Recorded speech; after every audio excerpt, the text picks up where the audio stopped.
Hello, I'm Simon Whistler. You're watching TopTenzNet, and in the video today we're looking at the top 10 real laws that make absolutely no sense.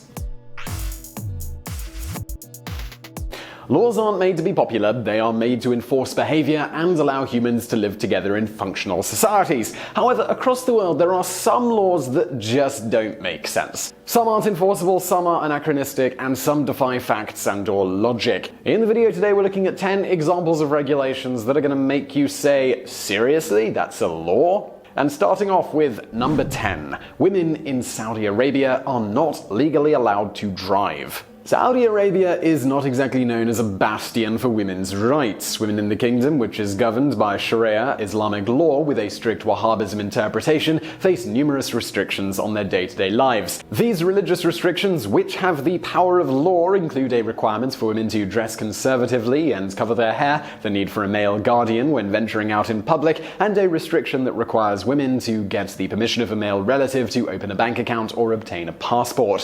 While women in Saudi Arabia have gained some limited rights in recent years, including the right to vote and run for office, they still face numerous limitations on their freedoms, including the world's only ban on female drivers. While the ban is technically an unwritten religious edict, it is codified as law because Saudi Arabia only recognizes local driver's licenses, which are not issued to women, and has arrested women who attempted to defy the ban. The kingdom's ruling family and religious authorities have repeatedly justified the ban, with Deputy Crown Prince Mohammed bin Salman Al Saud saying that the Saudi community is not convinced about women driving, and one conservative cleric contending, without offering evidence, that driving posed a threat to women's ovaries and would result in children born with health problems. Again, this argument is refuted by evidence from, well, every other country on earth. This nonsensical law has certainly impacted the Saudi economy, with limited mobility hurting female workforce participation, and it's exacerbated income inequality, as women from wealthy families are able to employ drivers to get around, but poor women cannot.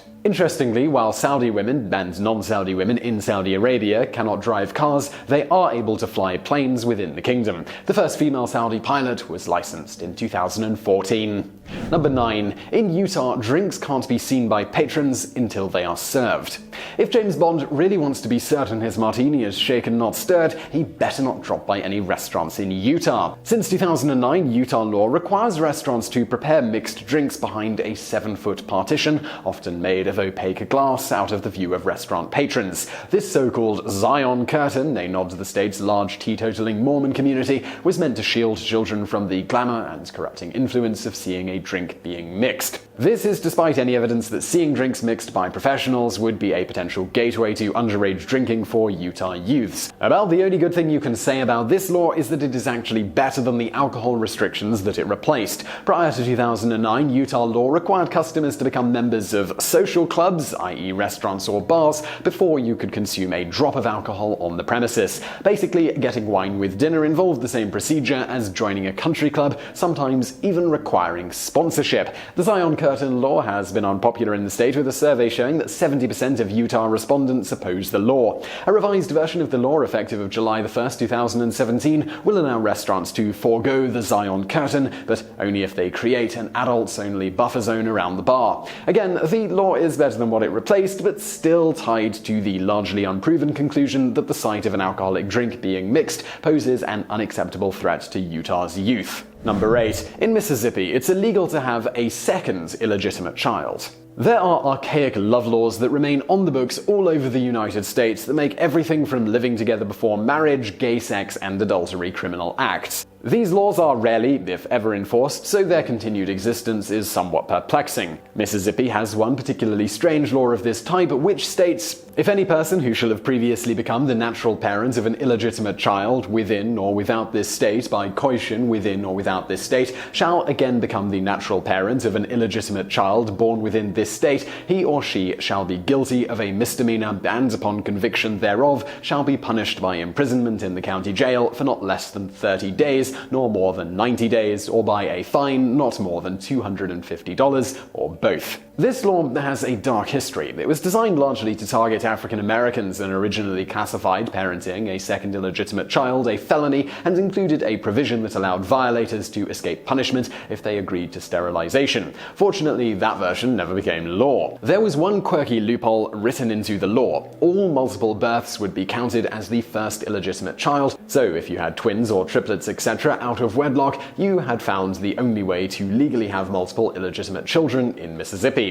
While it may seem harmless to keep these outdated and unused laws on the books, the fact remains that as long as the law is there, someone could decide to enforce it. In the case of laws against adultery, it seems that the most likely person to do this would be a vindictive spouse. Before gay marriage was legalized across the United States, there was some concern that the law against a second out-of-wedlock birth born of racist intentions could find another discriminatory outlet. The law could theoretically be used to target gay parents whose marriages were not recognized in Mississippi, and whose children were all, therefore, technically born out of wedlock. Another reason for Mississippi to ditch this law is that it doesn't seem to be discouraging Mississippians from having kids outside of marriage. Census Bureau research showed that Mississippi's percentage of out-of-wedlock births was the second highest among US states, with more than 48% of births occurring outside of marriage. Number 7. It's legal to be naked in public in Vermont, but it can be illegal to take your clothes off in public. As one man who strolled through Burlington, Vermont one day in the summer of 2016 wearing only sneakers and a bandana on his head apparently knows, it's not illegal to be naked in public in Vermont unless you are in a public park. However, while nudity is fine, disrobing in public is generally considered to be a violation of Vermont's law against lewd and lascivious conduct. A Vermont Supreme Court case around the flasher did find that exposing one's naked body could be a violation of the law, and the court further referenced the need for lewd and lascivious conduct to be obscene or sexual in nature.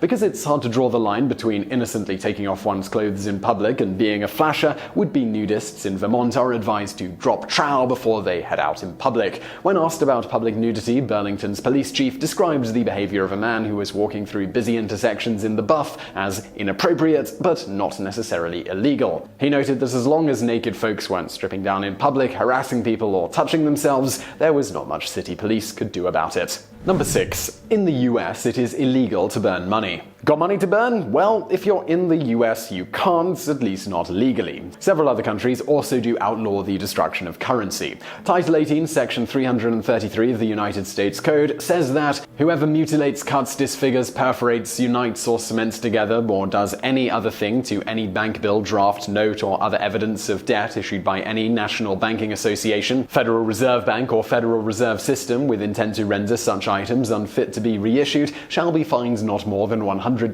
or imprisoned not more than 6 months, or both. Interestingly, it's fine to destroy coins as long as it's not done fraudulently, so collectors of souvenir pressed pennies can sleep soundly at night. Actually, well, everyone can pretty much sleep soundly at night. Despite the existence of this law, destroying bills is not a crime that's often prosecuted, even when it's done publicly. MSNBC's Larry Kudlow burned a bill on air to protest inflationary policies without facing any legal consequences. And some think that if burning of currency were prosecuted, the law would likely be ruled unconstitutional as a limit on protected speech. Others, though, have pointed out that since the government pays to print money about 5 cents per bill, its interest in preserving the cash supply isn't merely symbolic. In the US, this law is mainly used against counterfeiters, so while burning money is technically illegal, even when it's your money, the odds that you'll end up doing time for setting fire to a stack of Benjamins remains pretty low. Number 5. Under US law, unsuccessful suicide attempts are illegal. You would think someone who is on the verge of taking his own life would have suffered enough, right? But the US military disagrees, making it a crime for soldiers to attempt to kill themselves, one that can result in disciplinary action, including prison time and a bad conduct discharge. Under Article 134 in the Manual for Court-Martial, prosecution is allowed for self-injury that causes prejudice to good order and discipline, or has a tendency to bring the service into disrepute, a provision that has been used to prosecute unsuccessful suicide attempts even when there was evidence of mental health issues on the part of the offending soldier. Suicide isn't treated as a crime for soldiers who succeed. As one military lawyer defending a client who had a failed suicide attempt explains, if he had succeeded, he would have been treated like his service was honorable, his family would have received a condolence letter from the president, and his death would have been considered in the line of duty. Because he failed, he was prosecuted. Certainly the US military does have a compelling interest in dissuading its troops from suicide. Suicide rates among US service members are more than 2 times the average for the general population. However, there isn't any evidence that criminalizing suicide attempts reduces their frequency. Data from Canada and New Zealand, which decriminalized suicide in 1972 and 1961 respectively, suggests that removing laws punishing suicide attempts did not impact the suicide rates within those nations. Common sense suggests that adding criminal charges to the plate of an already suicidal individual only compounds the problem facing that person. The World Health Organization suggests that criminalizing suicide acts adds to the stigma related to suicide, which can undermine suicide prevention efforts. In other words, laws against suicide attempts, like those within the US military, don't stop suicides, but they may deter depressed people from accessing the help that might prevent the suicide. Number 4. In several US states, atheists are barred from public office.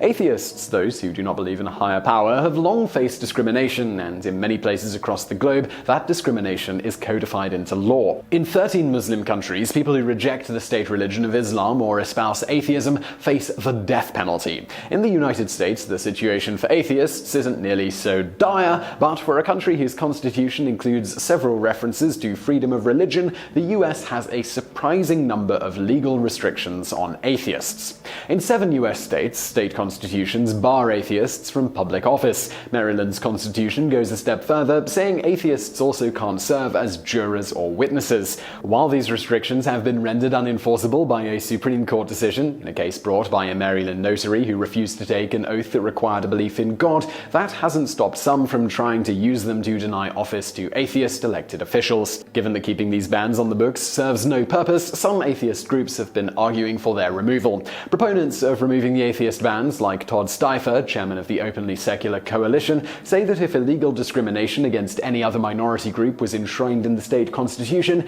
you'd have politicians falling all over themselves to try to get it repealed. Even if it was still unenforceable, it would still be disgraceful and removed. So why are we different? Number 3. In some US states, you must disclose if your house is haunted when trying to sell it. While the existence of ghosts is up for debate, with polls showing that almost half the people in the US and the UK believe in ghosts, there is no conclusive scientific evidence that supports their existence. In fact, some scientists have argued that the existence of ghosts is refuted by the failure of the Large Hadron Collider to detect any energy that would comprise such spirit beings. However, even though there's no irrefutable proof that ghosts do exist, some US states still require you to disclose whether your property is haunted when you try to sell it. The extent of required ghost-related disclosures depends on the state where your house is located. In Virginia, you aren't legally required to disclose any act or occurrence, including hauntings, unless it had effects on the physical structure of the real property, its physical environment, or the improvements located hereon. So if the haunting extends to blood appearing on the walls, for example, you do need to make it known to buyers. In New York State, the Supreme Court found that once a homeowner publicly represents their home as haunted, the home is legally considered haunted, a material condition that must be disclosed to potential buyers. But if you've kept Casper's existence to yourself, you're in the clear to sell without providing info to the buyers. In Massachusetts, there's no requirement to disclose a home that has been the site of alleged parapsychological or supernatural phenomenon. However, if the buyer asks if the place is haunted, it is a crime to lie. For an unproven phenomenon, ghosts seem to get a surprising number of mentions in US real estate law. Number 2. In Switzerland, it is illegal to keep just one of a social animal. In 2008, Switzerland passed legislation protecting the social rights of certain animals. Since passage of this law, it is illegal to keep a single member of a social animal species, a designation which includes goldfish, parrots, and guinea pigs, since a solitary animal will be lonely. While this law has great intentions behind it, it does create a bit of a quandary for some pet owners seeking to abide by the law. What if you start with 2 guinea pigs, but one dies? Do you now have to continue buying replacement companion guinea pigs until the end of time? Well, one enterprising Swiss company addresses just this problem, offering a rent-a-guinea pig service. The rental service provides companion guinea pigs for an otherwise solitary guinea pig's remaining time, which can be returned after the death of the other guinea pig. There is no word, though, what happens if the guinea pig just happens to be an antisocial jerk. However, this law doesn't have strong enforcement provisions, especially since the Swiss voted down an attempt to appoint lawyers to act on behalf of pets, so folks who keep a solitary goldfish are unlikely to face penalties other than pangs of conscience for violating the law. Number 1. In China, it's illegal for Buddhist monks to reincarnate without state permission. China's citizens are subject to a sweeping array of laws, including legal restrictions on the number of children they can have and their mobility to relocate within the country. But with regard to Tibetan Buddhist monks, the Chinese government is seeking to extend its control even beyond this life. China's State Religious Affairs Bureau Order No. 5 requires Tibetan religious leaders who are planning to be reborn to apply to several government entities for approval to do so. China has called the law an important move to institutionalize management of reincarnation, a statement that merely underlines the inherent futility of attempting to regulate what its citizens can do after death. The real purpose of the law seems to be to allow Chinese authorities to control the selection of the eventual successor to the Dalai Lama and to quell any movement in support of Tibetan independence by religious figures in the region. The Dalai Lama has previously said that if Tibet remains under Chinese control, he will reincarnate elsewhere, suggesting there could be dueling Dalai Lamas in the future, one selected by Chinese authorities through their reincarnation recognition procedures, and another illegally reincarnated Dalai Lama outside of Chinese territory. So I really hope you found that video interesting. If you did, please do hit that thumbs up button below. And don't forget to subscribe for brand new videos just like this every day of the week. Also over there on the right, a couple of other videos that you might enjoy if you enjoyed this one. And thank you for watching.